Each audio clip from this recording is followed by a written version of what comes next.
મિત્રો, જમાઈને ધંધા માટે આપ્યા 5 લાખ રૂપિયા, પરંતુ જમાઈએ તે પાછા ન આપ્યા એટલે સંબંધ ખરાબ થઈ ગયો. વર્ષો પછી થયું એવું કે તો સાંભળો મિત્રો. ઘણા સમય પહેલાંની વાત છે. જગદીશભાઈની દીકરીના થોડા સમય પહેલાં જ લગ્ન થયા હતા અને લગ્નના થોડા વર્ષો પછી અચાનક જમાઈને ધંધામાં ખૂબ જ મોટી ખોટનો સામનો કરવો પડ્યો હતો. જમાઈએ એ સમયે 5 લાખ રૂપિયાની જરૂર હતી, તો જ તેનો વેપાર ધંધો ફરી પાછો પહેલાંની જેમ ચાલતો થાય તેમ હતો. ભલે 5 લાખ રૂપિયા તે મોટી રકમ ન હતી, પરંતુ મિડલ ક્લાસ ફેમિલી માટે તો 5 લાખ રૂપિયા પણ ખૂબ જ મોટી રકમ કહેવાય. એ સમયે જમાઈને મદદ કરવા માટે તેઓએ 5 લાખ રૂપિયા આપ્યા. તેના જમાઈને આપ્યા હતા. જગદીશભાઈએ આ પૈસા આપી દીધા અને પૈસાની મદદ કર્યા પછી તેના જમાઈનો ધંધો પણ ફરી પાછો ચાલવા લાગ્યો. અલતબ તેનો ધંધો પહેલાં કરતાં પણ વધુ સારી રીતે ચાલવા લાગ્યો. જમાઈને જગદીશભાઈએ પૈસા આપ્યા હતા, પરંતુ જમાઈનો ધંધો ફરી પાછો ચાલતો થઈ ગયો હોવા છતાં જમાઈએ આ પૈસા તેને હજુ પાછા નહોતા આપ્યા. એક દિવસ આ જ બાબતને લઈને જગદીશભાઈ અને તેના જમાઈ વચ્ચે ઝઘડો થઈ જાય છે અને ઝઘડો પણ એ હદ સુધી જાય છે કે એકબીજાના ઘરે આવવા જવાનું બિલકુલ બંધ થઈ જાય છે. સમય પસાર થતો ગયો એમ સંબંધ સુધરવાના જગ્યાએ વધારે ખરાબ થતો ગયો. થોડા મહિનાઓ વીતી ગયા પછી જગદીશભાઈ તેઓની ઘરે કોઈ પણ સગા સંબંધીઓ આવે તો તેઓની સામે પોતાના જમાઈની નિંદા અને આલોચના કરવા લાગ્યા. આ વાતને પણ ઘણો સમય વીતી જાય છે, તેમ છતાં તેઓના સંબંધમાં કોઈ પ્રકારનો સુધારો થતો નથી.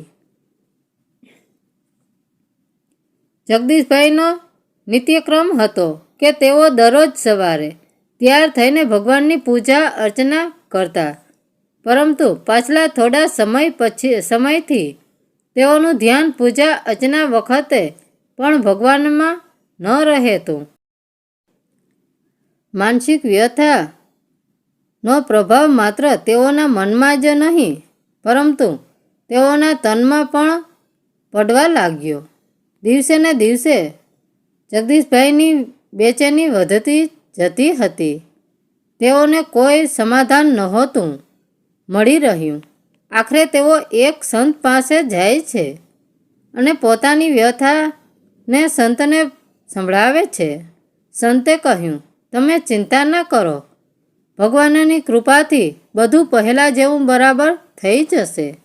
તમે થોડા ફળ, એક મીઠાઈનું બોક્સ લઈને તમારા જમાઈના ઘરે જજો અને તેઓને મળતાની સાથે જ માત્ર એટલું જ કહેજો, બેટા, બધી ભૂલ મારાથી થઈ છે, મને માફ કરી દો.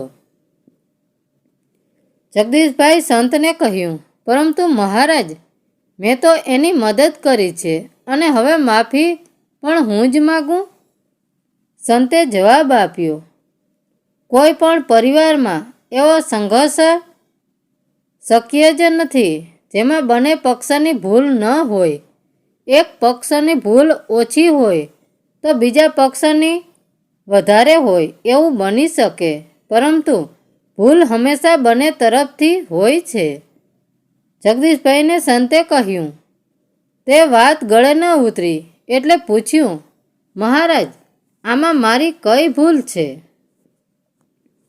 સંતે જવાબ આપતા કહ્યું, સૌથી પહેલાં તો તમારી એ ભૂલ કે તમે મનમાં જ તમારા જમાઈને ખરાબ સમજવા લાગ્યા.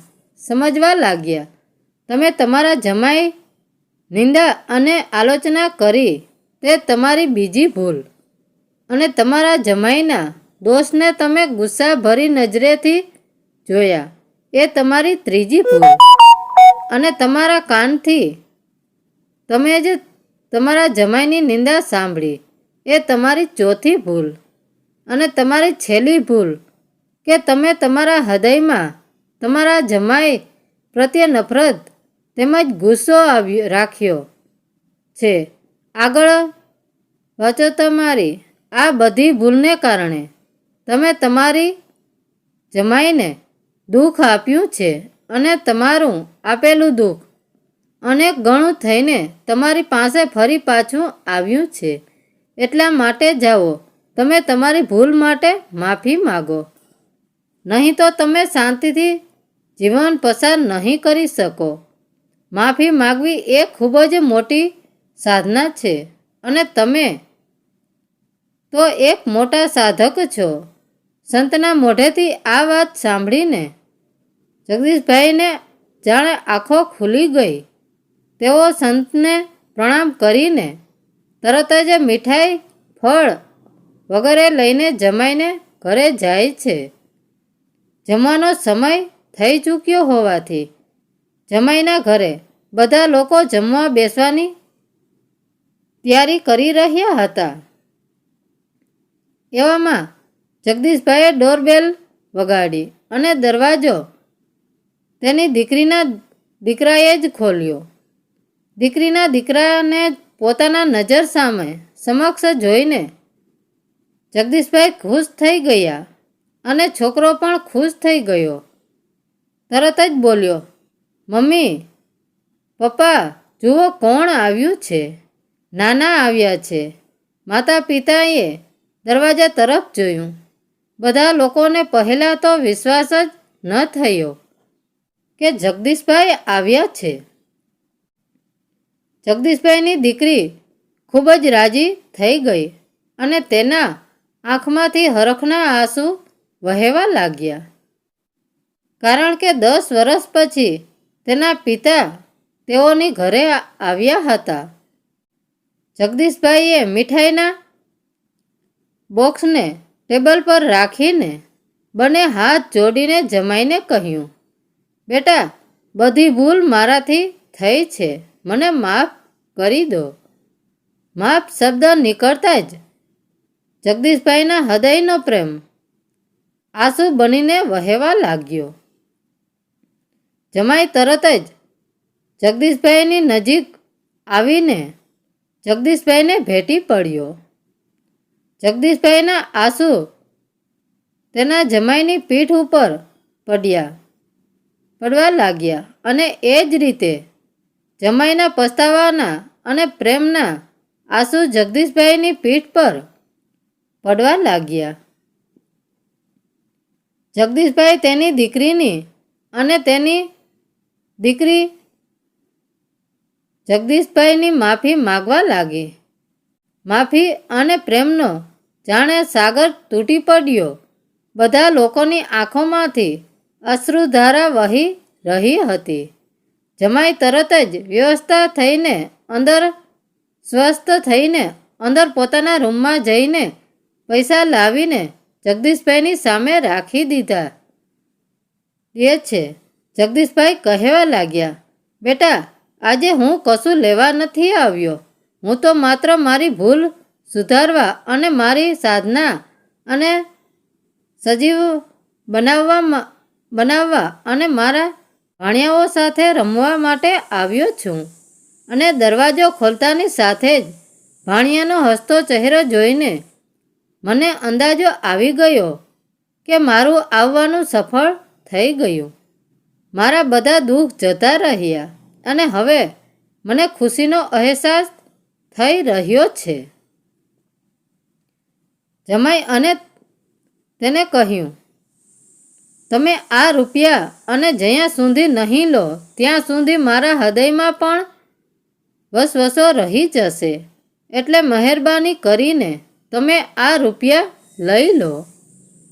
જમાઈને આદર આપીને જગદીશભાઈએ તે રૂપિયા લઈ લીધા અને બીજી જ ક્ષણે તે બધા રૂપિયા પોતાની ઈચ્છા અનુસાર તેની દીકરીને અને ભાણિયાઓને આપી દીધા. ભોજનની તૈયારીઓ ચાલી રહી હતી. આજે જગદીશભાઈ એ પણ દીકરીના ઘરે પ્રેમથી ભોજન કર્યું અને ભોજન કરીને બધા લોકો જગદીશભાઈના ઘરે ગયા. 10 વર્ષ પછી મધરાત્રિએ જ્યારે મા દીકરી, ભાઈ બહેન અને નણંદ ભાભીનું એકબીજા સાથે મિલન થયું તો એવો નજારો થઈ ગયો જાણે સાક્ષાત પ્રેમ શરીર ધારણ કરીને પહોંચી ગયું હોય. વર્ષો પછી પરિવારનો આટલો ખુશ જોઈને જગદીશભાઈને પણ ખૂબ જ ખુશીનો અહેસાસ થયો. આજે જગદીશભાઈને સંતે કહેલી વાત બરાબર સમજાઈ ગઈ કે માફી માગવી એ સાધના છે અને માફી માગીને સંબંધ સુધારી જતા હોય તો માફી માગવાથી કોઈ માણસ નીચો નથી થઈ જતો.